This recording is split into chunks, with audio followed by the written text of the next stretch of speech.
May mga kapitbahay noon na palaging mag-aaway. Dalawang babae na si Isaiah at Hazel. Si Isaiah at Hazel palaging nag-aaway.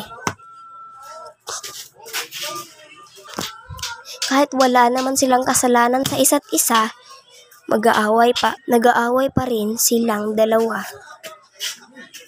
Si Hazel ay palaging natatalo ni Isaiah. Si Isaiah ang pinakasuplada sa kanilang dalawa. Si Hazel naman ay walang magawa. So, palagi lang sila mag-aaway kahit anong mangyayari. Araw-araw silang nag-aaway si Isaiah at Hazel.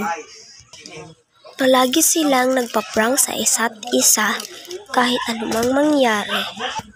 Wala naman silang ginawang mali sa isa't isa.